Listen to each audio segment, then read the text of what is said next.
Jangan lupa untuk subscribe YouTube channel Metro TV News dan nyalakan notifikasinya.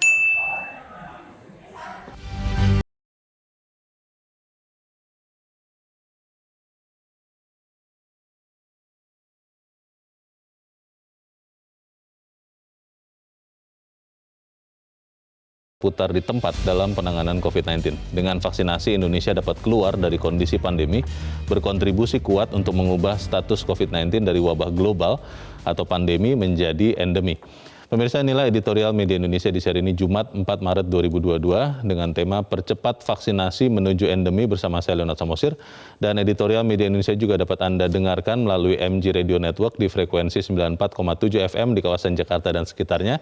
Para pendengar dan Anda semua bisa ikut menyatakan pendapat Anda dengan menelepon nomor 021 583 9900. Dan pemirsa, pagi ini telah hadir di studio Metro TV bersama saya anggota Dewan Redaksi Media Group Don Bosco Slamun. Bang Don, selamat pagi. Selamat pagi, Leo. Sehat-sehat, Bang? Sehat, Leo. Masih pakai masker ya? Selalu ada pertanyaan begitu. Masih, Leo ya? Masih, karena di hari-hari ini tuh menjadi sesuatu yang prioritas, Bang. Daripada kemudian kita melihat hal-hal lain. Saya bertanya kenapa pakai masker, karena makin banyak saya lihat yang sudah tidak pakai masker lagi, Bang Don. Betul sekali. Mereka merasa sudah aman, katanya begitu, sudah Keliling tidak ada. aja di Jakarta sini atau di luar Jakarta sedikit, banyak yang tidak pakai masker lagi. Kita akan bicarakan soal bagaimana kita menuju endemi, kalau bisa. Tapi sebelumnya kita lihat dulu, Bang Don dan pemirsa, beberapa berita yang menjadi perhatian media Indonesia. Yang pertama, ini adalah headline media Indonesia, Anda bisa lihat di harian Anda, pemirsa.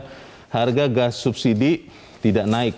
Ini terkait dengan dampak dari konflik Rusia-Ukraina juga ya, Bang Don ya? Iya. Harga minyak dunia, harga gas juga naik. Betul. Ini yang memastikan, bagaimana memastikan bahwa harga gas subsidi tidak naik ini bisa bertahan, Bang? Bagaimana, Bang Don? Ya, itu soal pelaksanaannya di lapangan, Leo. Iya. Jadi kebijakannya sudah seperti ini. Memang juga akan menjadi sangat paradoks ketika banyak harga, ada minyak goreng, sekarang ada beberapa bahan pokok, lalu kemudian tiba-tiba harga gas naik. Itu sesuatu yang tidak lucu di saat-saat seperti ini.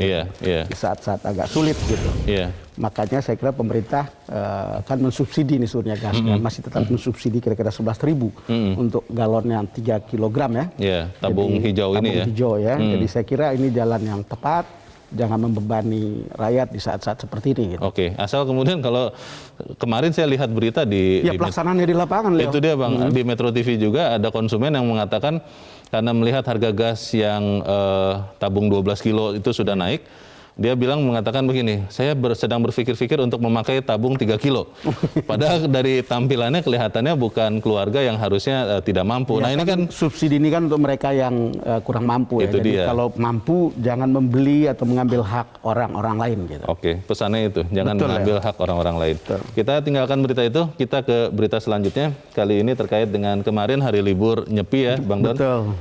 Jadikan agama sebagai sumber inspirasi. Persisnya apa ini arti dari seruan ini, Bang Don? Ya, saya sekeyakinan dengan Gus Yakut, Menteri Agama ini tentang agama itu sebagai inspirasi. Karena sejarah memperlihatkan begitu agama menjadi dipolitisasi secara berlebihan, itu menjadi lebih, agama jadi tidak mulia. Jadi itu diperalat untuk kepentingan politik, untuk kepentingan kelompok, lalu kemudian bahkan itu menimbulkan perpecahan internal, kemudian konflik eksternal dan seterusnya. Jadi memang harus kita disadarkan bahwa value dari agama itu adalah inspirasi dalam kehidupan bersama. Dan ketika kita berbicara bahwa agama itu inspirator, tidak ada alasan sebetulnya untuk menimbulkan konflik. You tidak bisa berbicara tentang dogma agama satu sama lain, karena itu tidak bakal ketemu gitu. Tetapi kita bisa mengambil value dari hampir semua agama. Itu punya value yang banyak yang sama, yang bisa membuat kita lebih toleran, lebih kemudian menjadi inspirasi bagi sesama. Sekali lagi, saat yang baik untuk berpikir jangan sampai mempolitisasi agama.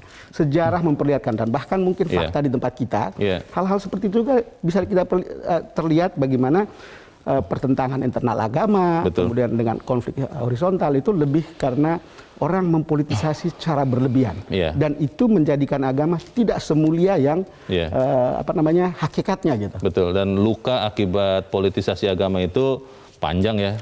Dampaknya, Bang. Kita harapkan ini bisa menginspirasi kita semua. Kita ke berita selanjutnya, kali ini dari halaman 2, halaman dalam di harian Anda pemirsa.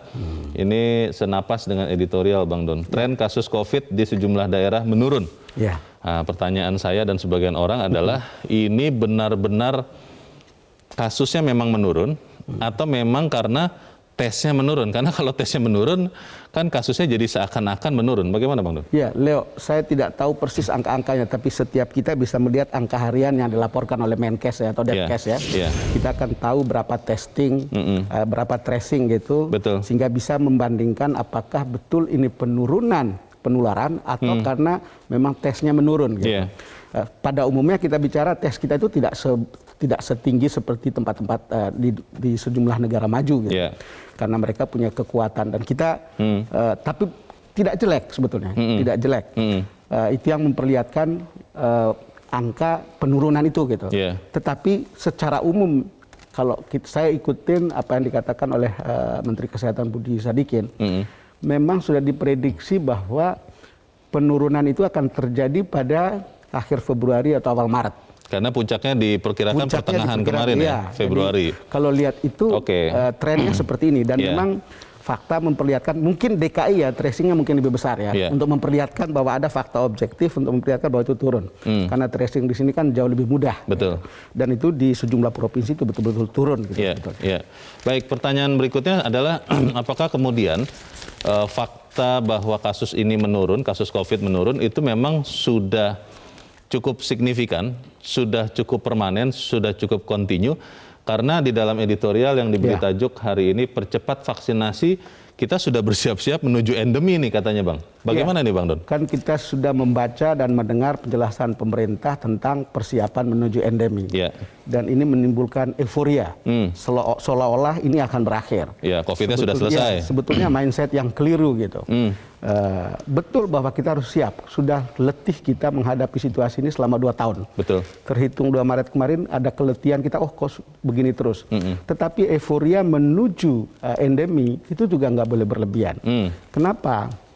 Vaksinasi kita itu masih rendah. Angka vaksinasi pertama itu baru 190 juta atau 91,7%. Dari target 70% populasi itu kira-kira 208 jutaan. Vaksin kedua itu 144 juta atau 69 sekian persen gitu. Lalu kemudian vaksin ketiga baru 10 jutaan atau sekitar 5%. Dan kita lihat dulu kan Presiden Jokowi perintahkan untuk targetnya itu 1 juta vaksin satu hari. Dan sekarang kita lihat euforia vaksin itu sudah menurun. Bahkan ada angka-angka kalau di editorial ya, angkanya itu sekarang mungkin 5.000 per hari. Sampai tinggal 5.000 per hari tinggal 5.000 per hari. Nah, kalau kita lihat seperti itu, kekebalan komunal kan harus 70%. Betul. Nah, kalau kita lihat itu sebetulnya ya kita harus menggenjot. Makanya editorial hari ini mengatakan, oke, gitu, tapi hati-hati, kita punya vaksinasi itu masih rendah. Maka mungkin saat ini adalah menggalakkan kembali vaksinasi itu. Ada yang bilang bahwa sebetulnya kekebalan komunal kita itu jadi dengan sendirinya. Sudah banyak yang terjangkit, tapi tidak terdeteksi selama ini, sehingga itu akan ada kekebalan. Seperti apa persisnya kan kita nggak tahu. Intinya kemudian adalah vaksinasi ini jangan pernah kendor. Kalau misalnya targetnya, nanti Lebaran kita sudah misalnya endemi, ya tapi vaksinasinya harus tercapai gitu. Dan jangan-jangan harus door to door. Ini bahasa saya ya, kalau memang harus dibuat supaya itu cepat endemi gitu. Apakah harus jemput bola begitu ya? Betul. Baik, kita akan bahas itu Bang Don dan pemirsa, inilah editorial Media Indonesia untuk hari ini Jumat 4 Maret 2022. Percepat vaksinasi menuju endemi.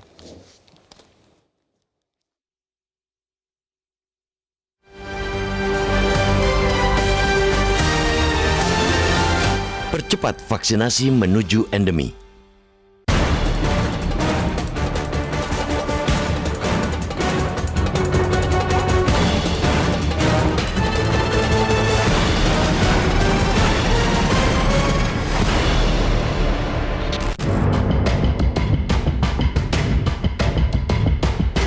Belakangan ini, sejumlah daerah terus melaporkan penurunan kasus COVID-19. Angka kesembuhan terus meningkat. Perkembangan tersebut tentu saja menggembirakan. Bahkan, beberapa pihak sudah terjangkit euforia untuk bersiap-siap memperlakukan COVID-19 sebagai endemi, bukan lagi pandemi. Kepercayaan diri pemerintah Inggris yang menghapus berbagai pembatasan terkait COVID-19 termasuk tidak lagi mewajibkan isolasi mandiri dan tes untuk syarat perjalanan mulai menular.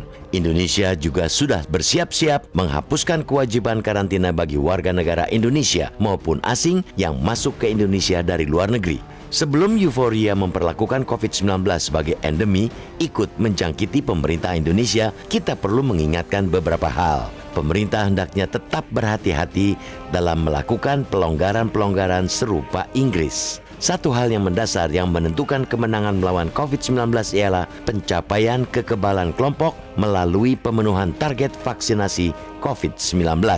Situasi di Inggris berbeda jauh dengan Indonesia. Inggris tidak hanya sudah memenuhi target vaksinasi, tapi juga sudah melampauinya. Bila dicermati, Indonesia belum juga mencapai target vaksinasi terhadap 208,3 juta penduduk. Vaksinasi dosis pertama tercatat 91,7% dari target, sedangkan vaksinasi dosis 2 masih cukup jauh dari target, yakni baru sekitar 69,4%. Capaian vaksinasi itu memang berhasil membuat Indonesia terhindar dari tsunami kematian jilid 2 akibat sapuan gelombang COVID-19. Akan tetapi, ternyata tidak cukup kuat untuk mencegah angka kematian harian menembus angka 300-an jiwa. Di sisi lain, ada perkembangan yang cukup mengkhawatirkan dari pelaksanaan vaksinasi. Laju pertambahan vaksinasi kini begitu lambat. Bila sebelumnya vaksinasi menyentuh 1 juta dosis per hari, kini tidak sampai 5.000 suntikan per hari. Progres vaksinasi berkejaran dengan masa berlaku vaksin. Ada jutaan dosis vaksin saat ini dalam kondisi menjelang kedaluarsa.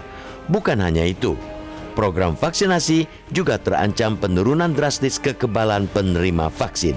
Tidak kurang dari 21 juta penerima vaksinasi harus suntik ulang dosis pertama karena terlalu lama melewatkan suntikan dosis kedua. Kelengahan dalam mengawal jadwal vaksinasi telah membuat puluhan juta suntikan dosis COVID-19 menjadi sia-sia. Sungguh sangat disayangkan. Situasi laju perkembangan vaksinasi yang anjlok tidak bisa dipandang sepele. Apalagi nyaris sudah tidak ada hambatan kecuali kesungguhan mengawal dan memenuhi target vaksinasi. Dengan penyuntikan dosis pertama yang hampir mencapai 100%, dapat dipastikan ketakutan masyarakat untuk disuntik vaksin bukan lagi menjadi kendala. Itu juga menandakan kendala geografis bisa teratasi. Kecepatan vaksinasi mencegah Indonesia mandek berputar-putar di tempat dalam penanganan COVID-19. Lebih berbahaya lagi bila yang terjadi malah kemunduran karena begitu lambatnya progres vaksinasi. Tidak usah kita bicara mempercepat vaksinasi penguat alias booster. Memenuhi target vaksin 2 dosis saja hanya mimpi. Jangan sampai Indonesia tertinggal memberikan kontribusi kuat untuk mengubah status COVID-19 dari wabah global menjadi endemi. Bersiap-siap dengan berbagai rencana kebijakan pelonggaran boleh-boleh saja, tapi langkah agresivitas dan pengawalan penyuntikan vaksinasi mesti tetap prioritas utama.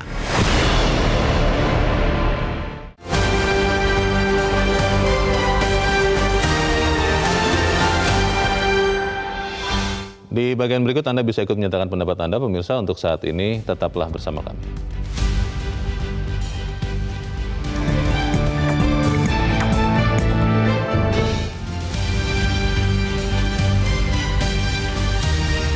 Terima kasih pemirsa masih bersama kami di Editorial Media Indonesia. Bang Don, tadi waktu jeda saya menghitung-hitung Bang, jumlah yang meninggal karena COVID dibandingkan jumlah kasus positif itu dapat angka fatality-nya 2,63%. Tapi pertanyaannya adalah begini, kalau memang yang divaksin kedua itu masih belum sampai 70%, berarti kan belum ada kekebalan komunal. Kita belum bisa dong keluar dari status pandemi, apalagi sampai mengatakan bahwa COVID-nya sudah selesai. Banyak orang sekarang tidak berpikir endemi, Bang. Mereka berpikir COVID-nya sudah selesai. Bagaimana? Saya kira pernyataan Leo itu betul. Saya juga berpikir kalau endemi itu COVID-nya selesai. Ternyata itu salah cara berpikirnya. Memang itu jadi soal untuk kita ya. Dan sekarang kan euforianya kan sudah ada di mana-mana. Betul. Pembicaraan hari-hari antara kita gitu, pembicaraan lewat sosmed, itu sudah bicara soal ini seolah-olah sudah berakhir gitu. Seperti flu saja begitu ya? Iya, tapi sebetulnya tidak demikian. Virus ini kan sudah tidak bakal hilang. Makanya kan pada satu ketika Presiden itu bilang, ya kita harus sudah terbiasa dan memulai untuk hidup bersama COVID, virus ini gitu. Jadi itu kesiapannya. Makanya untuk endemi tentu begitu banyak prasyarat.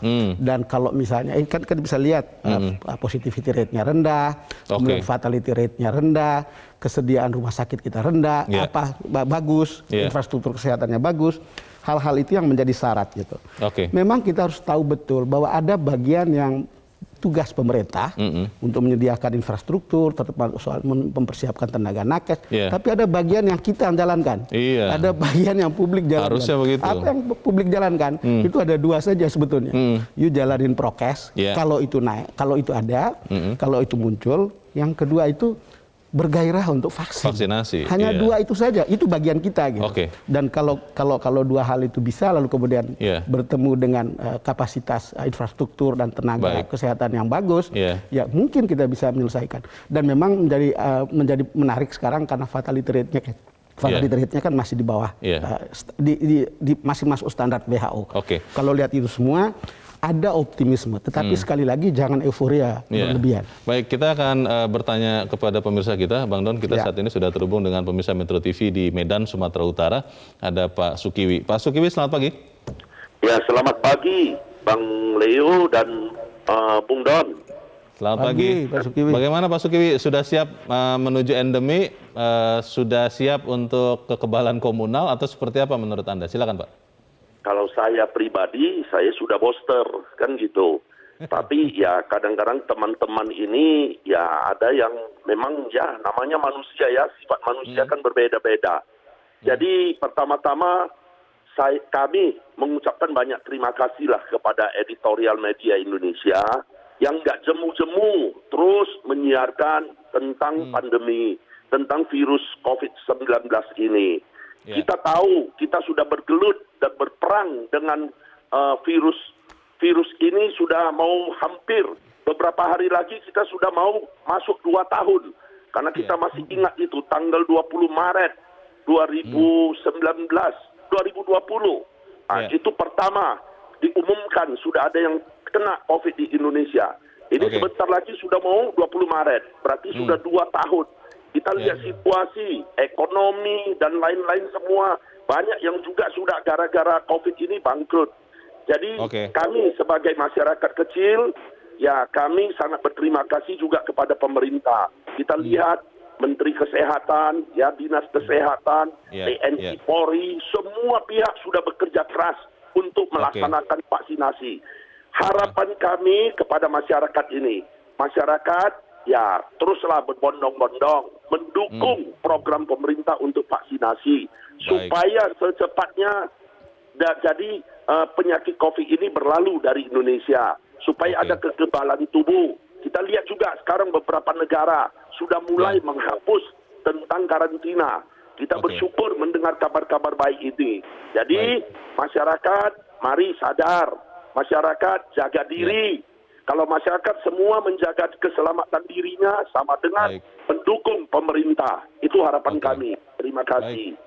Terima kasih Pak Sukiwi di Medan, Sumatera Utara. Selamat pagi Pak. Di belakang Pak Sukiwi ada Ibu Ong Meihua di Jakarta. Bu Ong Meihua, selamat pagi. Selamat pagi Bang Leo, Bang Don. Pagi Bu. Selamat pagi Bu Ong. Silakan Bu. Dari pandemik ke endemik. Pemerintah dengan gigih, Bang Leo, untuk vaksin masyarakatnya. Dari vaksin 1, 2, sampai booster. Jadi, tapi masyarakat ini juga tidak boleh abai, Bang. Karena tetap pakai prokes. Masker tidak boleh lepas. Cuci tangan, kerumunan. Nah ini, Bang. Kerumunan ini yang nggak bisa dihindarkan. Masyarakat euforia. Sudah mengadakan pernikahan, sudah mengadakan konser, lalu berwisata. Sehingga untuk isolasi pun sudah diturunkan, Bang, jadi 3 hari. Ini kan suatu kemajuan, Bang, suatu alhamdulillah bahwa ekonomi kita itu akan bangkit, Bang.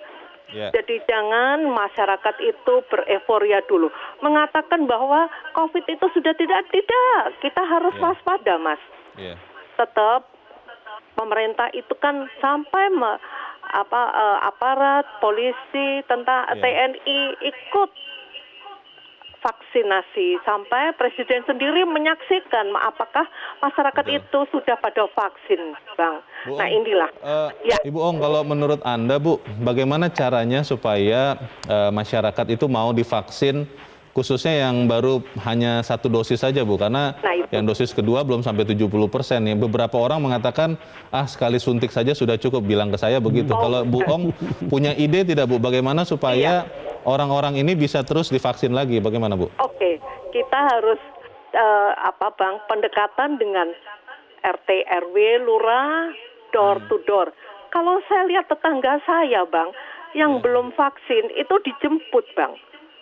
Jadi diantarkan ke puskesmas. Nah, inilah sih juga suatu pekerjaan kita, Bang. Jadi pemerintah juga tidak bosan-bosan. Jangan sampai vaksin ini kadaluarsa, sayang kan, Bang? Supaya masyarakat kita itu sehat, Bang, tidak terhindar dengan COVID gitu. Jangan sampai nanti kalau sudah libur panjang timbul lagi wabah itu loh, Bang. Yang kita takutkan kan hanya itu, Bang. Betul. Iya. Baik. Terima kasih, Metro. Terima kasih, Bu Ong Mehua di Jakarta untuk pendapat Ibu. Selamat pagi, Bu.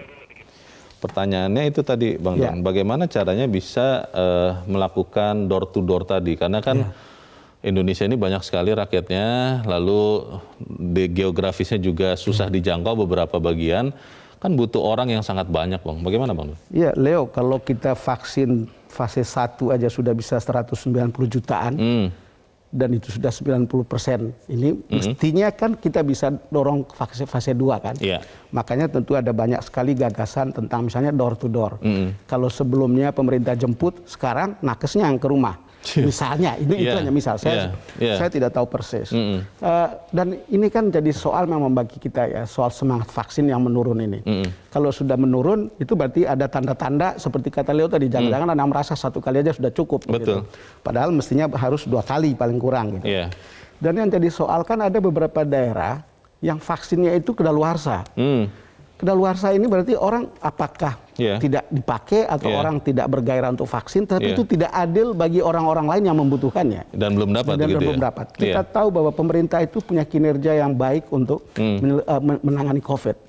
Kita itu one of the best di dunia gitu. Jadi kalau lihat seperti ini, mestinya tinggal selangkah lagi, kecuali kalau pemerintah mengambil kesimpulan bahwa atau punya kesimpulan dan data mengatakan sebetulnya kekebalan komunal kita sudah terbentuk karena itu sudah banyak penularan tidak di tracing, tapi kemudian sudah jadi 70% sudah kebal, jadi ada komunal herd immunity, ya udah begitu. Kecuali begitu ya. Tapi apakah kita percaya begitu kan? Itu harus ada penjelasannya juga. Itu pertanyaannya, Bang, karena tadi Bu Ong ya tadi mengatakan yang susah adalah menjaga kerumunan. Karena ya di satu sisi kita ingin menyehatkan masyarakat, tapi di sisi yang lain kan kita juga melihat bahwa kebutuhan ekonomi ini harus dipenuhi juga. Lalu kegembiraan masyarakat tadi dikatakan Bu Ong, pernikahan, sudah konser, sudah juga melakukan pertemuan-pertemuan besar. Bagaimana, Bang, mendisiplinkan masyarakat kita supaya jalani hidup seperti sebelum ada pandemi, tapi dengan kondisi yang memang sudah berubah. Berubah itu ya benar-benar melaksanakan prokes. Bagaimana, Bang? Kembalinya sederhana tadi, Leo. Kembali kita pada persoalan gairah vaksinasi. Jadi sekali lagi ada bagian yang dijalankan oleh pemerintah, ada bagian pekerjaan yang dilakukan oleh pemerintah, ada bagian yang kita yang lakukan. Dan apa yang kita lakukan itu bukan sesuatu yang terlalu sulit. Gitu. Pemerintah sudah all out mengadakan vaksin, sudah all out membiayai nakes dan seterusnya untuk kemudian semua orang bisa dapat vaksin. Tapi apa yang membuat kita harus mengelak atau tidak bergairah? Toh ini untuk kebaikan kita juga. Hal yang menurut saya ya mindset yang simple untuk kemudian bilang ya kalau nanti kita mau rame-rame ke mall, kalau kita mau berwisata lagi, kalau kita mau terbang dengan nyaman, tidak ada macam-macam, tidak perlu ada karantina, the way is simple. Vaksin lah. Kira-kira gitu. Masalahnya itulah justru masalah terbesar bangsa ini kelihatannya, Bang Don. Bagaimana menerapkan disiplin untuk mau vaksin, untuk prokes, kita akan bahas di bagian berikut dan pemirsa tetap bersama kami, Editorial Media Indonesia.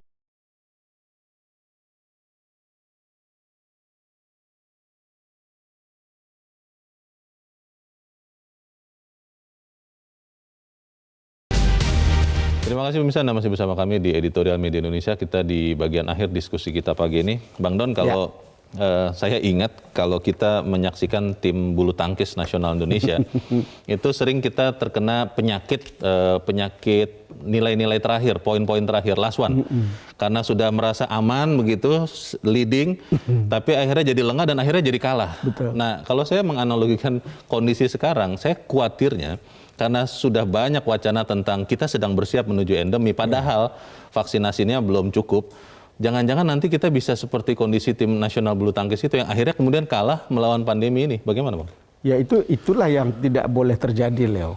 Orang tetap harus waspada. Ingat, endemi itu hanya membuat penyakit ini menjadi penyakit di dalam negeri atau lokal. Bukan berarti penyakitnya tidak ada. COVID-nya masih ada? Virusnya tetap akan ada. Oke. Itu samalah kira-kira sekarang kita harus mengubah berpikir, oh demam berdarah. Demam berdarah itu bisa wabah tapi endemi. Tapi bisa mematikan. Betul. Lalu kemudian TBC. TBC itu endemi gitu. Itu bisa mematikan gitu. Kira-kira begitulah COVID nanti kalau dijadikan endemi tetap ada gitu. Jadi ketika dia muncul, ya protokol kesehatan harus tetap ada dan seterusnya gitu. Itu kan cara perawatan atau cara pencegahan yang sekarang masih yang sekarang dianggap oke gitu. Jadi kita tidak boleh pernah lengah tentang itu. Memang jadi soal tadi ya, sebetulnya yang paling gampang itu ya orang harus seperti bayi lahir sudah divaksin, BCG, vaksin macam-macam vaksin kan. Dasar itu ya, iya, vaksin dasar. Jangan-jangan akan seperti itu. Yang jadi soal bagi kita tadi itu kan bahwa semangat vaksin ini masih rendah. Dan itu kemudian bukan tidak mungkin untuk bisa kita selesaikan. Pemerintah sudah melakukan apa yang dia sudah bisa buat untuk kita gitu. Tinggal partisipasi kita gitu. Dan itu jadi soal memang karena di tengah-tengah seperti ini ada yang bilang vaksin itu, ada yang politisasi juga gitu. Dan itu jadi soal gitu. Itu agak aneh, padahal ini demi keselamatan kita bersama dan demi keselamatan orang yang mendengar orang mengatakan vaksin itu nggak boleh gitu. Misalnya gitu. Bang, tentang tahapan-tahapan menuju endemi, itu kan harus juga dijelaskan kepada sebanyak mungkin masyarakat. Karena kalau tidak, saya hanya khawatirnya semua orang masyarakat Indonesia konon katanya agak malas berpikir begitu, Bang. Mereka mendengar wah sudah menuju endemi, itu mereka mengartikan wah sudah akan hilang COVID ini, kita akan segera buka masker, kita akan segera bisa lagi berdekatan, sama seperti tidak ada pandemi. Nah ini bagaimana meluruskan pikiran-pikiran ini, Bang? Ya ini tugas pemerintah untuk mensosialisasikan. Misalnya sekarang tahapan. Kalau kita dengar dari Menkes kan mempersiapkan protokolnya. Nah, kalau persiapan ini ya harus dikasih tahu ke publik supaya orang tahu. Jangan sampai orang berpikir bahwa oh ini sudah tidak ada COVID lagi gitu. Betul. Saya kira kan itu yang poin paling penting gitu. Tahapannya sudah dibuat oleh pemerintah dan saya kira WHO juga punya panduan. Misalnya sudah menurun seperti apa. Jangan-jangan standarnya misalnya hanya boleh kena 1 dari 1 juta misalnya. Kalau 1 dari 1 juta itu berarti kalau kita 260 juta itu berarti 260 orang. Kalau kena oh oke gitu. Lalu kemudian persiapan rumah sakit, kesiapan infrastruktur, rumah sakit, nakes dan seterusnya yang mungkin lebih baik. Nah sekarang kita berbicara kalau lihat di sosmed, kenapa kita tidak seperti Inggris atau di beberapa negara maju lah? Jangan lupa di situ tuh sumber vaksinnya punya. Memvaksin orang juga sudah banyak. Betul. Di negara-negara maju sudah melakukan itu gitu. Betul ada berita-berita mengatakan ada juga yang menentang vaksin, tapi tidak seperti di sini gitu sampai kemudian orang tidak vaksin. Kurang apa Amerika ketika di bawah Donald Trump itu banyak yang menentang vaksin, tapi sekarang kan orang harus vaksin dan ketika Joe Biden mengatakan dan orang dibuka kebebasan, oke nggak perlu karantina tapi kamu harus divaksin. Di Indonesia, kita harus bersemangat untuk itu. Nah itu dia, Bang, untuk mendorong semangat itu. Apakah memang kita harus minta lebih lagi kepada tokoh-tokoh masyarakat, Bang? Karena kalau pemerintah, ya sejauh ini kita melihat mereka maksimal. Setiap hari itu saya lihat ada iklan-iklan promo vaksin di mana begitu, entah 1, 2 atau booster. Ya, sekarang kalau kita buka di mall mana sudah tersedia. Itu dia. Tapi kan kalau kemudian masyarakatnya tidak tergerak untuk datang, sebagian berpikir saya sudah disuntik sekali, sudah cukup, nah, itu kan akan sia-sia juga. Bagaimana, Bang? Saya sangat yakin Menteri Kesehatan sekelas Pak Budi Sadikin pasti tahu kenapa kemudian ini menurun. Mungkin ada seperti yang dikatakan oleh Leo tadi, ada mindset mengatakan saya cukup sekali gitu. Dan ketika pemerintah menyadari kenapa ini turun, tentu akan ada way out-nya. Tadi Bu Ong itu mengatakan, itu gimana kalau door to door? Door to door itu tidak perlu menjemput, tapi nakesnya mungkin yang akan datang ke sana gitu. Saya berpikir di kampung saya itu kan ada berapa, kampung saya itu kira-kira terdiri dari 40 rumah berjarak-jarak. Kalau ada nakesnya kan dia bisa jalan dari situ ke situ. Dan ada kan sekarang TNI, Polri mungkin itu salah satu jalan ya untuk kemudian menjamin sehingga vaksin kedua ini jalan gitu. Kecuali sekali lagi Leo, pemerintah sudah punya data yang mengatakan oh kita sudah punya kekebalan komunal, walaupun vaksinnya sudah masih sebegitu gitu. Benar atau tidaknya kan juga harus dideklar. Intinya adalah kalau kembali kepada editorial hari ini, ya tingkatkan vaksin dan vaksinasi itu ada bagian yang dibuat oleh pemerintah tugasnya dan ada bagian yang harus kita sendiri atau publik sendiri yang jalan gitu. Itu kata kuncinya, kita juga harus mengambil bagian supaya kita bisa segera menuju endemi ya. Bang Don, terima kasih sudah di tempat ini Bang. Selamat pagi. Selamat pagi Leo. Pemirsa, satu hal mendasar yang menentukan kemenangan melawan COVID-19 adalah pencapaian kekebalan kelompok melalui pemenuhan target vaksinasi COVID-19. Indonesia belum mencapai target vaksinasi terhadap 208,3 juta penduduk. Capaian vaksinasi itu memang berhasil membuat Indonesia terhindar dari tsunami kematian jilid 2 akibat sapuan gelombang COVID-19, akan tetapi ternyata tidak cukup kuat untuk mencegah angka kematian harian yang kemarin masih menembus angka 300-an jiwa. Mari kita sama-sama terus jaga diri kita, diri orang-orang yang kita kasihi, supaya kita bisa segera keluar dari pandemi ini, menuju endemi, dan pada waktunya kita bisa mengalahkan COVID-19. Saya Leonard Samosir berterima kasih Anda sudah menyaksikan. Tetap pakai masker Anda, cuci tangan Anda, tidak perlu kemana-mana kalau memang